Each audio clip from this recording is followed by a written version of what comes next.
इस क्वेश्चन में आपको निकालनी है लिमिट, और लिमिट है x tends to a minus x cube plus a cube, और डिवाइड में है माइनस एक्स प्लस ए। अगर आप डायरेक्टली x की वैल्यू इसमें भरते हैं, देखिए यहाँ पे a भर देते हैं, तो x की जगह आप डायरेक्ट a भरेंगे यहाँ पर, तो ये देखिए कुछ ऐसा बनेगा। x की जगह पर मैं a भर रहा हूँ, बाकी और कोई चेंज नहीं कर रहा हूँ। यहाँ पर भी x है तो ये माइनस तो वैसे रहेगा, इस x की जगह पर मैं a भर रहा हूँ, तो ये माइनस का a क्यूब और ये प्लस का a क्यूब, ये कट के क्या बन जाएगा 0। माइनस ए प्लस है, ये भी क्या बन जाएगा 0। इनडिटर्मिनेट फॉर्म बन जा रही है। तो इनडिटर्मिनेट फॉर्म अगर बनती है तो हम डायरेक्टली x की वैल्यू ऐसे भरकर सवाल को सॉल्व नहीं कर सकते। तो हमें क्या करना होगा, इसे फैक्टराइज वगैरह करना होगा। इससे पहले 2 पार्ट्स बनाए जा चुके हैं जिसमें मैंने बताया है कि कैसे आपको फैक्टराइज वगैरह करके जब भी इनडिटर्मिनेट फॉर्म बनती है तो क्वेश्चन को सॉल्व करना है।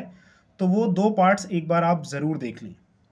ये हमारा 3rd पार्ट है जिसमें हम आगे और क्वेश्चंस को सॉल्व कर रहे हैं। तो हमारे क्वेश्चन में जब हम डायरेक्टली लिमिट की वैल्यू पुट कर रहे हैं तो इनडिटर्मिनेट फॉर्म बन जा रही है, तो इस तरह से हम डायरेक्टली एक्स की वैल्यू नहीं पुट करेंगे। तो क्या करेंगे, हम इसे फैक्टराइज करेंगे।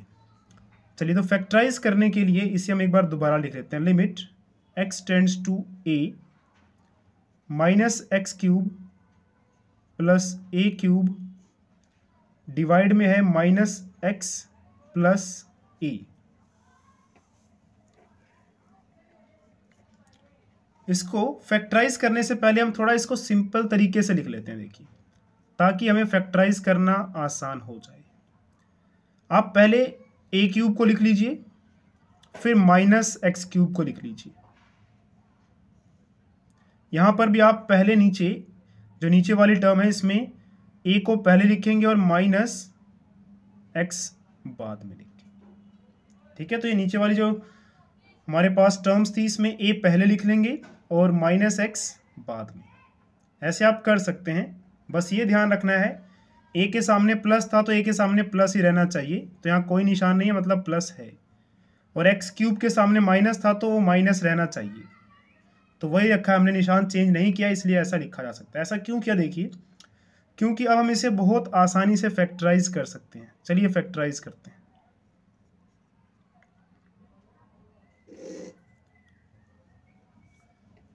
जब आप इसे फैक्टराइज करेंगे, देखिए तो क्या होगा, ए क्यूब माइनस एक्स क्यूब, तो इसका डायरेक्टली फॉर्मूला लगाइए। फॉर्मूला होता है ए माइनस एक्स फिर a square plus x square plus a b. तो इस तरह से देखिए ये बहुत आसानी से फैक्टराइज हो गया। A cube minus x cube, तो इसे आप लिखेंगे a minus x a square plus x square plus a b, और नीचे a minus x as it is, ये इससे कैंसिल हो जाता है।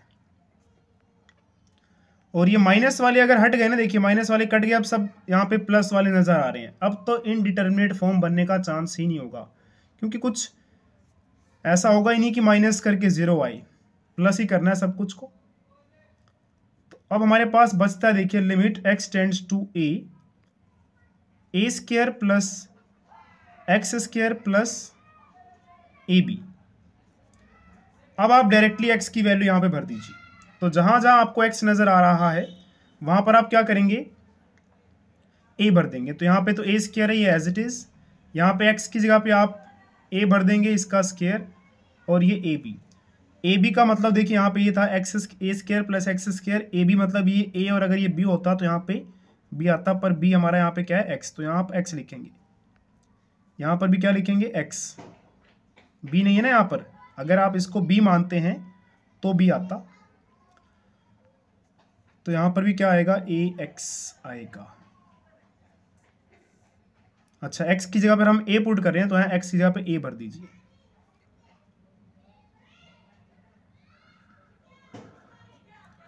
a और x की जगह पर भी a, ये बन जाएगा, देखिए, a square plus a square a into a, ये भी क्या हो जाएगा, a स्क्वायर।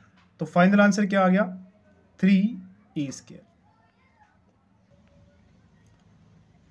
चलिए अगले सवाल की तरफ चलते हैं। अगला सवाल भी सेम ऐसा ही है, इसमें भी आपको फैक्टराइज करना है, क्योंकि डायरेक्टली अगर आप x की वैल्यू यहाँ a भरते हैं, देखिए, तो ये a की पावर 9/2 माइनस ए की पावर 9/2, ऊपर 0 बन जाएगा।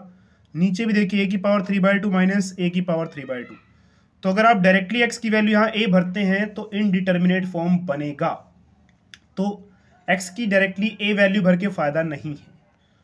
तो इसे आप क्या करेंगे, पहले फैक्टराइज करेंगे। चलिए फैक्टराइज कैसे करेंगे देखते हैं। एक्स की पावर 9/2 है, तो इसे हम देखिए इस तरह से लिखेंगे, एक्स की पावर 3/2 और इस पूरे की पावर 3।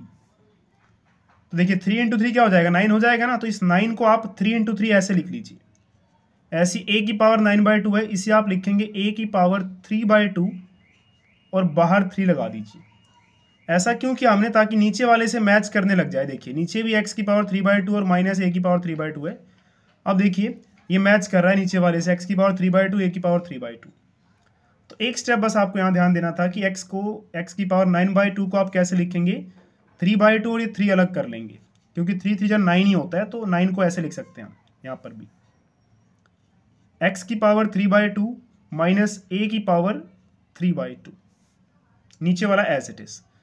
चलिए अब फॉर्मूला लगाइए। तो इसको मान लीजिए ए, इसको मान लीजिए बी। तो ए का क्यूब माइनस बी का क्यूब, ये पूरा आपके लिए क्या बन गया है, ए बन गया है, और ये पूरा बन गया है बी। तो ए का क्यूब माइनस बी का क्यूब, तो फॉर्मूला होता है ए माइनस बी। तो ए हमारा है एक्स की पावर 3/2, फिर माइनस बी, बी हमारा है ए की पावर 3/2। तो पहले फॉर्मूले में क्या होता है, ए माइनस बी। चलिए फॉर्मूला लिख लेते हैं यहाँ पर हम। जब भी आपके पास a cube minus b cube होगा, उसे आप लिखेंगे a minus b, a square plus b square plus a b. वही फॉर्मूला हम यहाँ पर अप्लाई कर रहे हैं। तो ए मैंने बता दिया आपको, ये ए है और ये बी है, तो यही फॉर्मूला अप्लाई कीजिए। जहाँ जहाँ आपको ए नज़र आ रहा है वहाँ एक्स की पावर 3/2 भरिए, जहाँ जहाँ बी नज़र आ रहा है वहाँ पे आप ए की पावर 3/2 भरिए, बस और कुछ नहीं। तो ब्रैकेट ए का स्क्वायर, ए हमारा क्या है एक्स की पावर 3/2 और इसका क्या कर देना है स्क्वायर, प्लस बी का स्क्वायर, बी हमारा क्या है, बी हमारा है ए की पावर 3/2 तो इसका भी स्क्वायर, प्लस ए बी, ए हमारा एक्स की पावर 3/2 है और बी हमारा ए की पावर 3/2। बस यही स्टेप मेन स्टेप था, ये कर लिया तो समझिए क्वेश्चन सॉल्व हो गया। बाकी नीचे एक्स की पावर 3/2 माइनस ए की पावर 3/2, अब ये इससे कैंसिल हो जाएगा।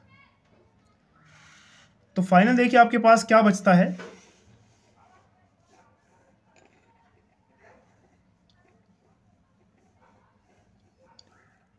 चलिए तो फाइनल लिखते हैं हम। फाइनल हमारे पास बचा लिमिट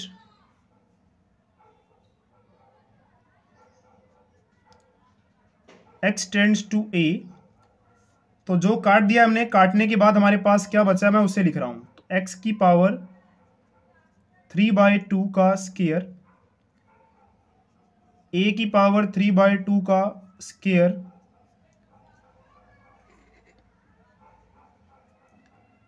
प्लस x की पावर 3/2 और इनटू में a की पावर 3/2। तो ये देखिए जैसे कि आपने देखा यहाँ पर हमने ये कट कर दिया था, तो ये जो पोर्शन बचा है ये वाला, यहाँ से यहाँ तक ये सारा ये मैंने लिख दिया है। तो ये रहा।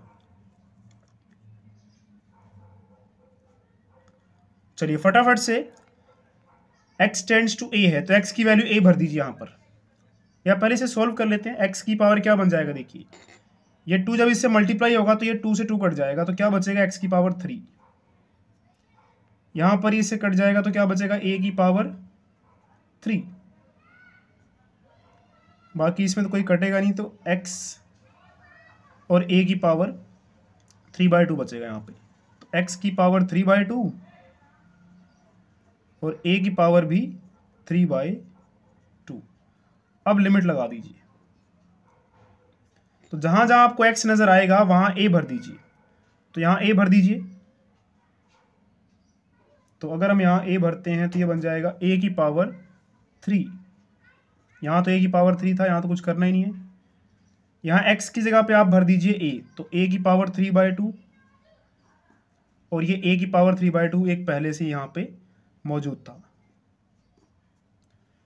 a की पावर 3 a की पावर 3, तो 2 बार हो गया a की पावर 3। यहाँ कुछ नहीं हो तो यहाँ आप 1 मान सकते हैं, तो 1 + 1 कितना हो जाएगा 2, बाकी a की पावर 3 एज इट इज। यहाँ पे दोनों मल्टीप्लाई हो रहे हैं तो ये सेम नंबर है, तो इसको आप कह सकते हैं a की पावर 3/2 का स्क्वायर हो गया ना, ये 2 बार मल्टीप्लाई हो रहा है। x मल्टीप्लाई x क्या होता है x² तो ऐसे ही a की पावर 3/2 मल्टीप्लाई a की पावर 3/2 क्या बनेगा a की पावर 3/2 का स्क्वायर। स्क्वायर से 2 कट जाएगा, यहाँ बचेगा a की पावर 3 और यहाँ कुछ नहीं है, मतलब क्या है यहाँ पे 1, तो 2a की पावर 3 + 1a की पावर 3 कितना बन जाएगा 3a की पावर 3। तो ये आपका फाइनल आंसर आ चुका है इस क्वेश्चन का।